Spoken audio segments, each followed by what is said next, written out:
కూడా లేదు. ఇంకో విచిత్రం ఏంది, ఈ మెట్రో ఏదైతే ఉన్నదో రాయదుర్గం టు ఎయిర్పోర్ట్ మెట్రో 3 నియోజకవర్గాలకి ప్రత్యక్షంగా లాభం జరుగుతుంది. ఒకవేళ నిజంగా జరిగింది ఏందది, షేర్లింగంపల్లి, రాయన్ నగర్, చేవెళ్ళ, అటుపక్కల చేవెళ్ళ. విచిత్రం ఏంటంటే ఈ 3 ఎమ్మెల్యేలు కూడా పోయి కాంగ్రెస్ పార్టీలో పడ్డారు. మళ్ళీ వీళ్ళు ఇచ్చిన గిఫ్ట్ ఏమో మళ్ళీ అలా నియోజకవర్గం ప్రజలు ఎమ్మెల్యేలు స్థానిక ఎమ్మెల్యేలు ఏం చెప్పారు, కాంగ్రెస్ పార్టీలకు ఎందుకు పోతున్నాం అంటే మేము ఏదో ఉద్ధరించడానికి పోతున్నాం, మా ప్రాంతానికి ఏదో చేయనిగా పోతున్నామని చెప్పిపోయారు కదా. మీరు పోయిన తర్వాత జరిగిన నష్టమేది మన ప్రాంతానికి. అసలు మెట్రో అంటే ఏంది, నిజానికి కూడా మెట్రో వచ్చింటే మన దగ్గర ట్రాఫిక్ పంచాయతీలు తగ్గుతుండే, ట్రాఫిక్ ఇబ్బందులు తగ్గుతుంది, మన రెంటల్స్ పెరుగుతుండే, కిరాయిలు పెరుగుతుండే, మన ఆస్తుల విలువలు పెరుగుతుండే, మన వ్యాపారాలు పెరుగుతుండే. ఒకసారి మీరు ఆలోచన చేయండి, మెట్రో క్యాన్సిల్ చేసినాక ఏమైంది మన ప్రాంతానికి, రియల్ ఎస్టేట్ పరిస్థితి ఏంది, ట్రాఫిక్ ఎంత పెరిగిపోయింది మన కాడ. హైదరాబాద్ పోవాలన్నా లేదా శంషాబాద్ పోవాలన్నా మళ్ళీ ట్యాక్సీయో లేకపోతే ఇంకో బండి తీసుకోవడం పోవాల్సి వచ్చిన పరిస్థితి ఉన్నది కదా. అదే మన మెట్రో మనకు ఉండింటే ఇక్కడ ఎక్కింటే డైరెక్ట్గా మనం సిటీకి ఏడుకైనా పోతుంటాం కదా, ఇక్కడ ఎక్కింటే మనం డైరెక్ట్ శంషాబాద్ ఎయిర్పోర్ట్ పోతుంటాం కదా. ఇంత నష్టం జరిగింది మెట్రో పోవడం వల్ల. ఖచ్చితంగా మేము ఒక విషయం మాత్రం స్పష్టంగా చెప్తున్నాం, రానున్న రోజుల్లో ముమ్మాటికి మళ్ళీ కేసీఆర్ గారి యొక్క ప్రభుత్వం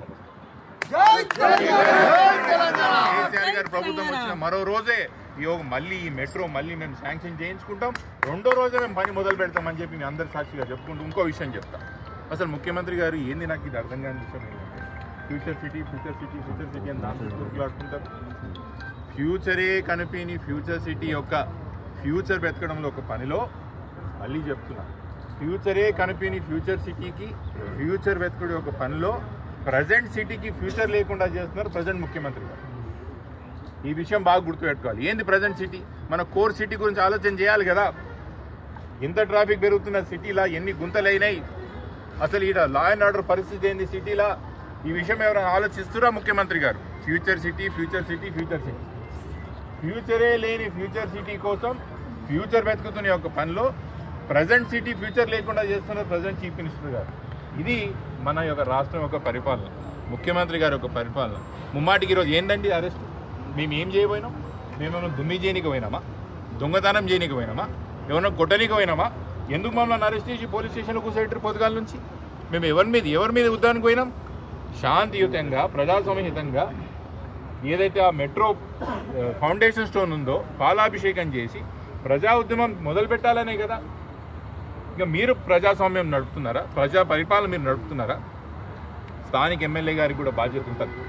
మీరు ఎందుకు పోయినరు, ఎప్పుడు శాంక్షన్ చేయిస్తారు, ఇవన్నీ కూడా చెప్పాల్సిన అవసరం ఉంది. 3 నియోజకవర్గం, ముఖ్యంగా రాయన్న నియోజకవర్గంలో ఎక్కడికి వెళ్ళిపోతుండే మెట్రో నిజంగా కూడా పోయింటే మన ప్రాంతం నుంచే కదా పోయేది.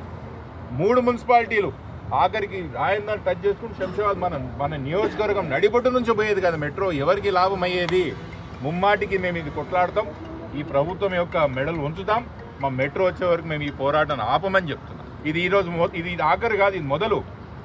దీన్ని మేము ప్రజా ఉద్యమంగా తీసుకుపోతాం, ప్రజా సంఘాలను ఇన్వాల్వ్ చేస్తాం, కాలనీ సభ్యులను ఇన్వాల్వ్ చేస్తాం, ఎన్జిఓలను ఇన్వాల్వ్ చేస్తాం, కుల సంఘాలు ఇన్వాల్వ్ చేస్తాం. ఈ యొక్క ఉద్యమాన్ని నియోజకవర్గానికి మంచిది కాబట్టి ముమ్మాటికి అందరిని ఒప్పించి ఈ ఉద్యమంలో తీసుకుపోతాం. ముమ్మాటికి మా మెట్రో మేము సాధిస్తాం. ధన్యవాదాలు.